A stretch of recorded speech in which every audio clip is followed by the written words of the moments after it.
রাজ্য সরকারের সুষ্ঠু নির্বাচন করার কোনো ইচ্ছে নেই। ডাক্তার মানিক সাহা তিনি লম্বা চওড়া কথা বলেন, তার কথার সাথে কাজের মিল নেই।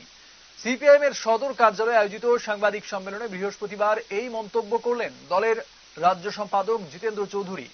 রাজ্যে পঞ্চায়েত নির্বাচন সংক্রান্ত সার্বিক পরিস্থিতি নিয়ে তিনি বলেন, নাগরিকদের অধিকার সুরক্ষা করার দায়িত্ব রয়েছে পুলিশের উপর। মানুষের সাংবিধানিক অধিকার যদি ক্ষুণ্ণ হয় তবে পুলিশের নৈতিক দায়িত্ব রয়েছে সেটিকে সুরক্ষিত রাখা। কিন্তু রাজ্য পুলিশের মহানির্দেশক তার নৈতিক দায়িত্ব এড়িয়ে যাচ্ছেন।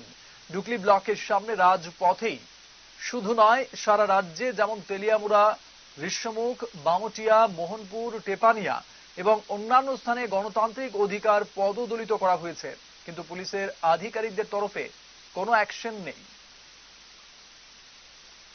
যে প্রশাসনের, রাজ্য সরকারের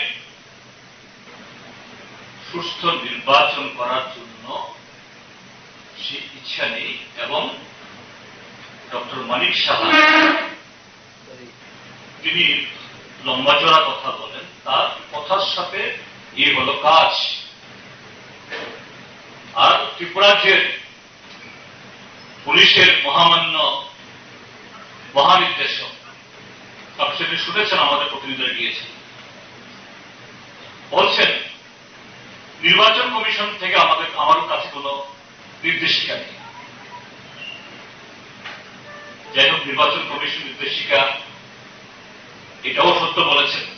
নির্বাচন কমিশন আমাদেরকে 13 তারিখ সেদিনে চিঠি দিয়েছেন, তারপর ওনার কাছে ডেপুটেশন যাওয়ার পর আবার চিঠি দিয়েছেন। প্রয়োজনে সেই চিঠিগুলোও দেখাতে পারবো আপনাদেরকে।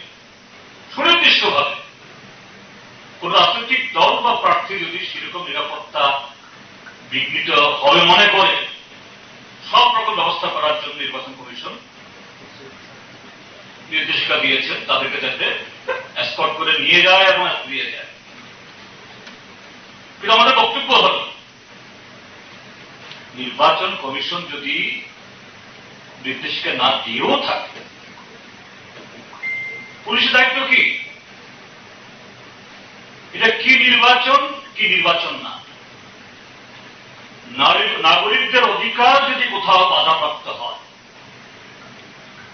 তার সাংবিধানিক অধিকার যদি ক্ষুণ্ণ হয়, তার জন্য কোনো ধারা লাগে না। এটা পুলিশের নৈতিক দায়িত্ব সেই নাগরিকের সে অধিকার